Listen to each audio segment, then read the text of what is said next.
Maybe. There you are. Good afternoon, everybody. Actually, let's give this just another minute or so here, Tony, until I see my clock hit noon. But we'll start slow. Well, there's noon. So welcome, everybody, to this week's Market Huddle. Many of you have probably met or at least joined us. Those of you that have been following the Market Huddles a little bit, very likely you have been on when Tony has been on in the past. So, Tony, thank you again for joining us here for a quarterly update on how the Minneapolis Portfolio Management Group has been doing. And as many of you may or may not know, Tony and Minneapolis Portfolio Management Group are a third-party money manager that we've worked with for some time. We've had a fantastic relationship. A lot of our clients have really enjoyed a lot of the benefits of working together with Minneapolis Portfolio Management and Secured Retirement. If, as we go through here today, if there's anything that we bring up you'd like to address one-on-one at the end here, whether you're a client or not, feel free to schedule a 15 to 30-minute phone call. Happy to dive into things. In fact, after the last time we did this, Tony, I know that one or two folks actually, we were able to kind of schedule some one-on-one time with you too. So whatever works for you, we'll probably go for about 15 minutes or maybe 20 minutes here this morning. Make sure we leave enough time here for some questions and answers. And then again, if you'd like to schedule some time, please don't hesitate to do that. So without any further ado, Tony, welcome to this week's Secured Retirement Market Huddle. And share with us a little bit about what's going on out there with Minneapolis Portfolio Management Group these days. Yeah, no, it sounds wonderful. First of all, it's always an honor and a pleasure to be working with Secured Retirements and Joe Lucey.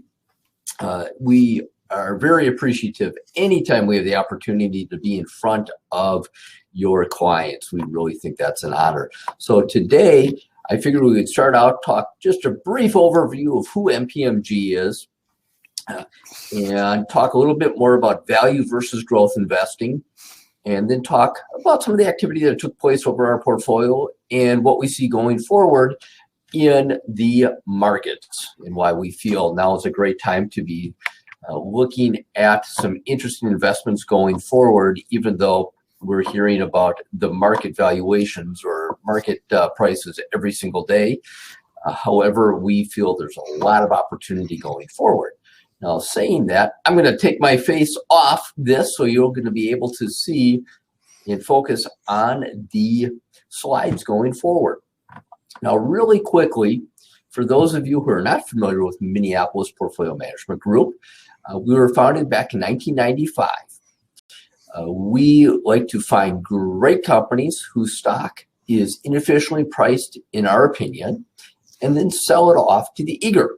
And that means we are a long only. We only buy and hold stocks and investments. Our company is 100% employee owned.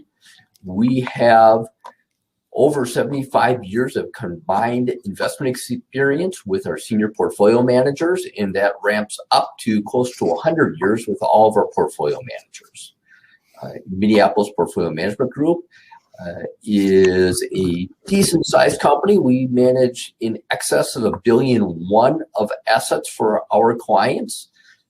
Our portfolio is fully diversified in our opinion, and we are relatively tax efficient. And what I mean by that is we're trying to find these ugly ducklings and then hold on to them for the next 4 to 6 years until we think they're fairly valued, and then sell them off to the eager.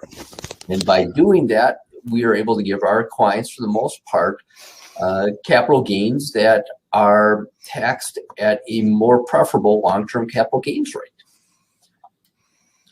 Now, oftentimes you hear the discussion of value versus growth, which performs better. And I want to make the point that it's really likely the wrong question, as it completely depends on the time period that people are presenting. Now, value investing since 1995 has performed better than growth. However, if you take a look over the last 12 months, 5 years, or 10 years, you will see that the value investing has not performed as well as growth. But more importantly, if you look over the years, the one in this chart that has consistently provided strong performance for investors was active value investing, or as I like to say, Minneapolis Portfolio Management Group. Now, before I get any farther into this, I think it's important to talk a little bit about value versus growth, what the ideas are between the different two concepts of investing. Now, if you take a look and just chose one or the other and try to chase whichever one is performing better at any given time, historically and academically, that has shown to result in lower performance returns for clients. And that's why it's so important to have individuals, professionals like those at Secured Retirements and Joe Lucey that can help you create a strategy that allows you to sleep at night and hopefully garner the most returns you can with your investments. Now, value type of stocks are typically seen as those that are immature companies or stodgy, heavy asset industries like utilities. And value investors are attempting to purchase stock in companies that they feel are below the true value or fair value of the company. So in other words, if you bought every last share of a business, is that worth less than all of the people, the personnel, the property, and equipment in that business? Now, growth, on the other hand, is traditionally seen as investing in the newer, the shiniest new companies that are growing their revenues and their earnings or sales and bottom line faster than the general market is going at any certain time and period. Now, as you can see with this benchmark comparison, over the last decade, these 10 years have really favored the technology companies, the social media, or as you've often heard, FANG, Facebook, Amazon, Netflix, Google. These type of companies have really benefited from globalization.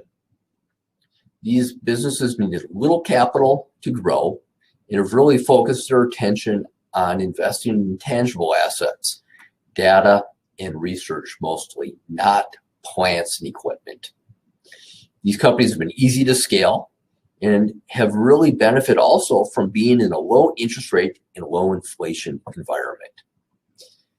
And the reason that that's important is that these type of companies really are valued or try to figure what the price of the stock is based on what they're going to be earning in the next 5 or 10 years. And because there's been very little inflation and interest rates have been extremely low, these businesses' earnings in 5 years have not really been discounted a lot to today's dollars because they have very little interest rates to worry about. Now, if we take a look over on the next sheet, you'll see that all good investing is value investing, according to Charlie Munger, who is Warren Buffett's partner in Berkshire Hathaway. He feels that good investing requires a good focus on fundamentals of companies. So if you're doing your research, you're doing value investing, and you should perform well. So how does Minneapolis Portfolio Management Group define value? We're looking for companies that their price of the stock is attractive relative to what it is historically for that company's valuation. The business should have low debt, they should have strong cash flows, and they should be profitable.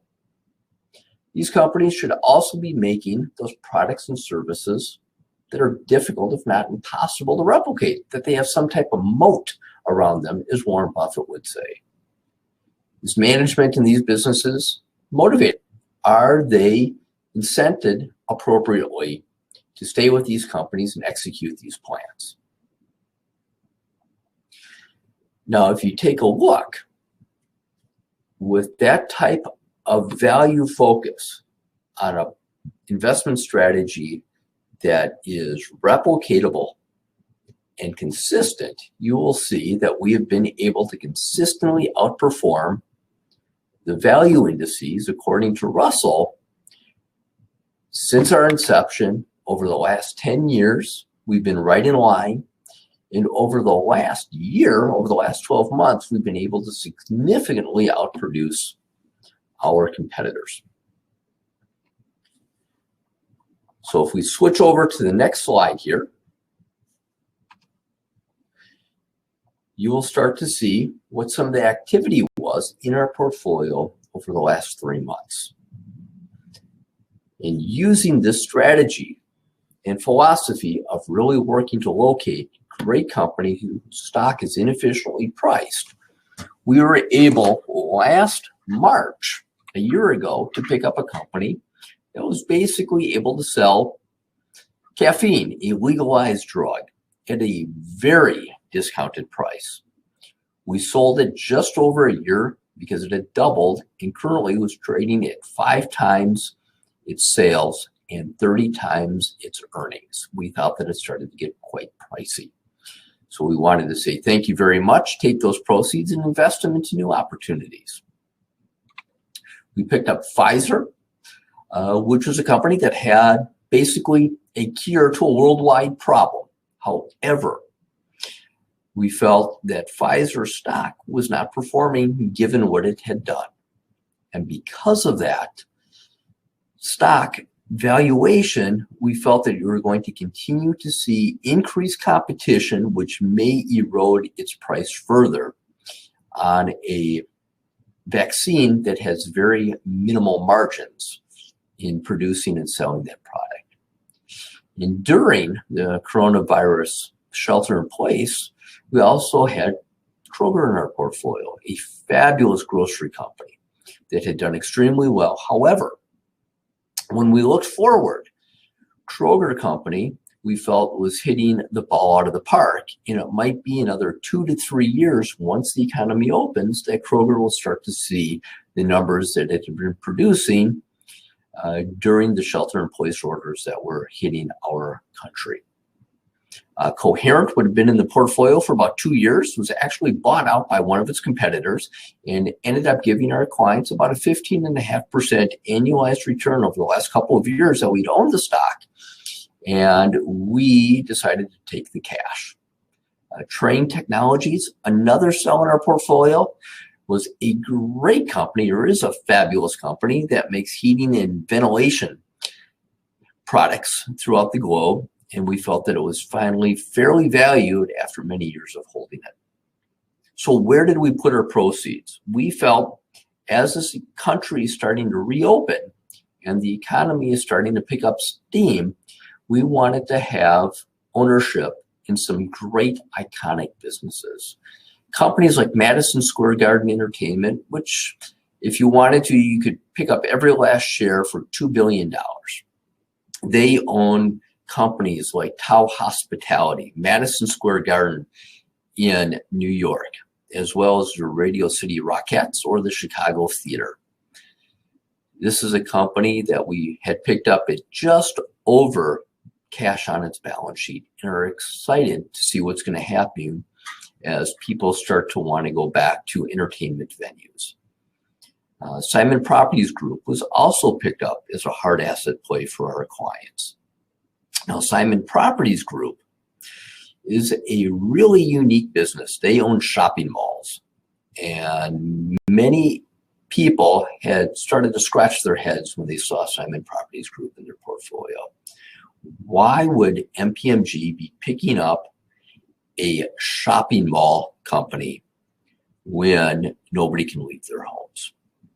We looked at Simon Properties, and they have fabulous malls such as the Galleria in Houston, the Short Hills Mall in Short Hills, New Jersey. Also, they own Southdale here in Edina. Now, what's unique about Simon Properties Group is they ended up purchasing several of their retail tenants, like Brooks Brothers. Also, and this is what got us very excited, is that Simon Properties Group, or SPG, is getting about 90% of their monthly rents. So even though no one was allowed to leave their homes, Simon Property Groups was still continuing to get their rents. And part of the reason is Simon Properties Group, or SPG, has their locations in areas that are high-end and were minimally impacted by the shelter-in-place orders that were put in place. And recently, we picked up Oracle Corporation. Now, Oracle, many of you may know, is a database company, a software company that works with many Fortune 500 businesses. We believe that you're going to continue to see more and more of our services and businesses put online. And as that happens, that should benefit Oracle. Oracle has not been performing well for the last several years. And we think the reason the stock has not moved a whole lot is because people continue to focus on the legacy business of Oracle and not their hybrid new cloud system that's been developed over the last several years. Not to mention the fact that Oracle has increased their dividend and announced that they are doing a share buyback of nearly $20 billion. So we are very excited to be shareholders in a company such as Oracle. So why value? Why invest now when the markets are at all-time highs? Historically, when our country is moving out of a recession and into a strong growing economy, value type of investments have shown outperformance compared to growth type of companies, these technology businesses that did so well before the dot-com bubble in 2000. We've seen the COVID-19 vaccine. It was historical how quickly our scientists were able to create a vaccine, and we're starting to see that distributed throughout our country and globally, which is causing our country and the rest of the global economy to reopen. Now, this reopening is really hitting the manufacturing machine, and it's making it difficult for manufacturers and industry to keep up with demand on many products and services, which is creating a scarcity and shortage issue. As many of you may have heard of a chip shortage that are hitting cars and auto industry. And as we have a stimulus going on, this may likely lead to more dollars chasing fewer goods. And by definition, according to economics, that will bring inflation and higher interest rates to fight that rampant inflation that may happen with more dollars chasing fewer goods. Now, as we want to come out of our shells and start to live again and spend our money and spend those stimulus checks, that should help typical traditional value businesses that are seen in industrials, material sectors, real estate, such as Simon Properties Group and Madison Square Garden Entertainment, and transportation, companies like General Motors. What's important to understand is that when a regime change happens, it typically does so quickly and dramatically impacts stock prices. We also have a new government in place, and their actions will likely prioritize fiscal spending and increased infrastructure focus, which again could benefit our investors that have things such as Terex, a large crane manufacturer in our portfolio, as well as Caterpillar. Now, right now, tech companies are priced for perfection. The challenge with tech is we don't think that their valuations alone are going to cause them to plummet. The Facebooks and the Amazons and the Netflix of the world, they have a huge concentration right now in the market. They account for about 26% of the S&P 500's total capitalization. We believe, though, their challenge is coming from increased competition. There are many great companies that will likely benefit in the industrials and real estate areas and old world transportation with much more attractive valuation and the potential for greater performance going forward than these tech companies. And that might hurt their valuations because they're priced for perfection. And if this competition with other investments continue, it makes for some interesting places to put people's money. And seldom in history of investing do we see the same companies in the same industries shine for more than one decade and continue to provide great performance into the next. So looking forward, we continue to believe that there's great opportunity, especially with a lot of these companies that have not been getting the attention, if you will, in the markets. And with that, I am more than happy to answer any questions that might pop up. Well, Tony, as we start here, I see that Mark had asked a question about Walgreens. It was on one of your slides there as a position that you had recently acquired. Do you have any comments on Walgreens? Yes, Walgreens is a really unique business. They have 10,000 boxes in the U.S., and they sell pharmaceuticals, as many of you know, such as CVS. They also have 3,000 locations abroad. Each one of these businesses or locations generates roughly $13 million a year in revenue. Now, the reason we had picked up Walgreens Boots Alliance, or WBA, is that they are going to be one of the beneficiaries going forward with the inoculations of the COVID-19 vaccine. The other part that got us very excited about Walgreens is they have a brand new CEO. She comes from Starbucks. She was the chief operating officer over there and the one that really pushed to renovate all of the Starbucks locations. So if any of you have been into a Walgreens recently, you see that there's a lot of opportunity that can be done at those retail stores. So every time somebody comes in to get their COVID-19 vaccine, they have to fill out a lot of information, and that data will now be available for Walgreens to target market their products. Also, if you've been fortunate enough to get your vaccine, you know that you have to sit there for 10 to 15 minutes before they know you are okay to leave, which might increase foot traffic and get a few purchases for Walgreens going forward. So that's why we have Walgreens in our portfolio. Hopefully that answers the question. Yeah, I think you did a nice job there. One of the themes I'm hearing from you here, Tony, is that you kind of expect the momentum anyways in the markets to kind of continue to go towards more value than the growth where it's been.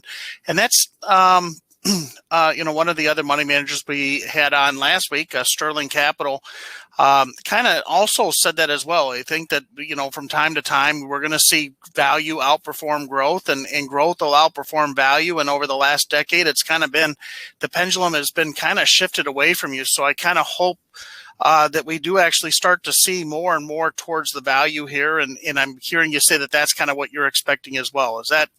Did I hear that right? Yes, you did. Okay. We're very excited about what we see going forward.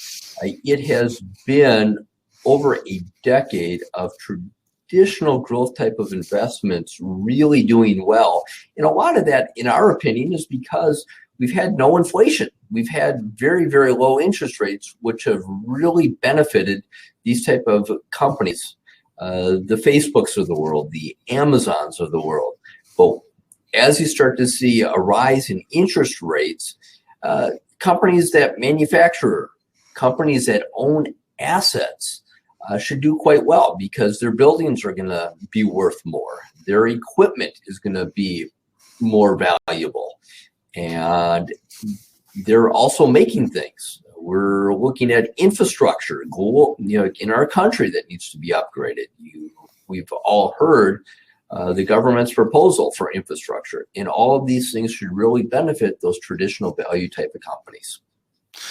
Tony, one thing we're going to try this here. Let's see how it works. Maybe somebody that's on can let us know if I did this correctly, but you were able to share with us I call it 2 pages. It's really 1 page back to back, kind of talking about your performance going all the way back to 1995 when you first, when Minneapolis Portfolio Management Group has started to track their returns and the portfolio functions and what have you. Talking a little bit more about this. So if you are unfamiliar, or even if you are very familiar with MPMG, I encourage you to download the report. Hopefully that's showing up right now. And feel free to download that there and give it a peruse. The other thing that we'll do here is want to make sure that everybody has our information. Our phone number, 952-460-3260 is the best way to reach us, or you can go to info@securedretirements.com if you have a question or the next best way. I'm going to try to, at the same time, put our calendar out there so you guys can schedule a 15 to 30 minute discussion about Minneapolis Portfolio Management Group, how it fits in with the current planning that we're doing for you, or if you're not currently working with Secured Retirement, how it may fit into the current portfolio or what you're doing with your retirement planning there. So I want everybody to know that feel free to go ahead and use that. I see that Tim asked us a question about the strength of the U.S. dollar, Tony, and how that may or may not impact international holdings and maybe the overall performance of your portfolio. So do you mind talking a little bit about the U.S. dollar and what's going on there? It's really interesting when you take a look at the impact of foreign currencies. Right now, we believe that the impact internationally is not a real issue for our portfolio or for ADRs. We continue to believe that traditionally, when you look at a business, especially U.S. companies, when you have a strong U.S. dollar, that has really positively impacted strong U.S. activity. And because of our strength of purchasing products, even though we may see a slight fluctuation on the negative side for buying international stuff, it actually kind of works itself out. In other words, what I'm trying to say is that a cheap U.S. dollar can have a positive impact for exporting our products to the globe, whereas a stronger U.S. dollar helps us by buying more product coming in. But all in all, when you look at the way businesses are run today, the fluctuations of currency does not have nearly as much of an impact as it once did. Most things are arbitraged pretty quickly, or these businesses figure things out.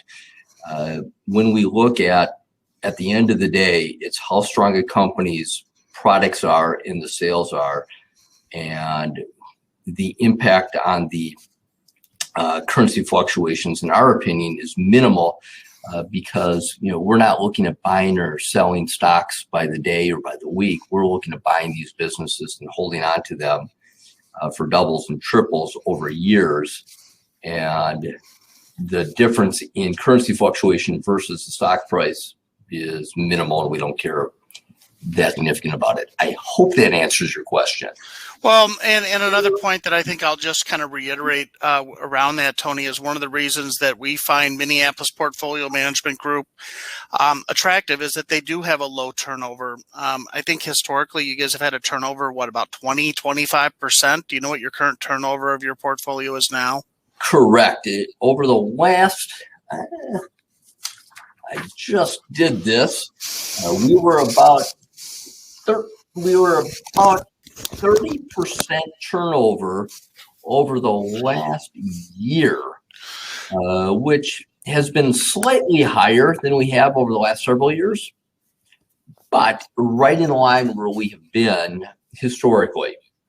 Well, I imagine some of the higher might be due to the opportunities that we found ourselves in last spring when the coronavirus started shutting things down and the markets were, with the volatility that came with that, there were some opportunities that you did. So with that said, if you have 30 to 35 positions, it means that about 10% of the positions are maybe being lightened up or added to throughout the year. And unlike some of the other money managers or mutual funds out there with 300, 400% turnover, long term, it not only creates some tax efficiencies for the clients that have taxable money, non-IRA, non-Roth IRA money, but it also, I think, allows us to really create some wealth for our clients. You know, we always say it. And those of you that have been listening to the Market Huddle for some time, you've probably heard that we say this just about every week.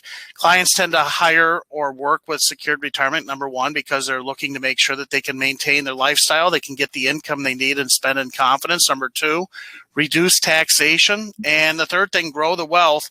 And over time, a couple ways that I've found in the last 30 years that we can do that is by having concentrated portfolios that don't have 500 positions like the S&P 500, so that we can make some correct investments that can actually skew the returns a little bit greater than what the market indices might show us, and then make sure that we're controlling taxation and not have and making sure that we are holding positions long term, so we can try to create a lot of value. So I don't see any other questions here, Tony.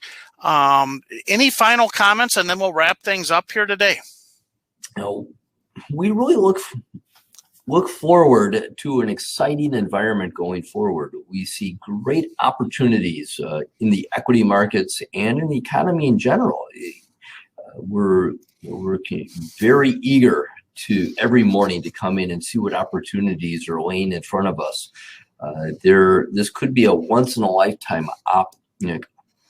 opportunity, and I keep on saying that word because there is so much unique, interesting things going forward for us, for humanity. And as we continue to see the economy, the globe reopening, there are fabulous things ahead of us, and we can't wait to benefit from that.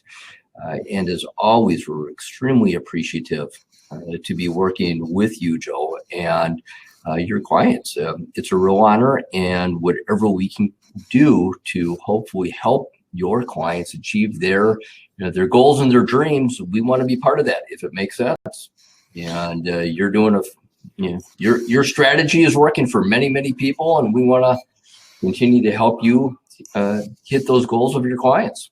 Well, and I believe we will continue to do so with the partnerships like MPMG and some of the other money managers we've worked with. So with that said, unless I see another comment coming up here in the next 10 seconds or so, feel free, schedule a time to visit with us. Make sure you download the 2-page offer there. And if that didn't come through, shoot us an email at info@securedretirements.com, and you can download that for yourself and review it. If you'd like to schedule 15 to 30-minute phone call with myself, or if you'd like to kind of facilitate more of a one-on-one discussion with Tony, I'd be happy to make sure that we can help you bring that together for you. And again, that's with or without whether you're a current client or not. So with that said, you should be getting a replay of this here before the end of the week. And if you know anybody else that you think would benefit from discussion with the Minneapolis Portfolio Management Group, feel free to forward that on.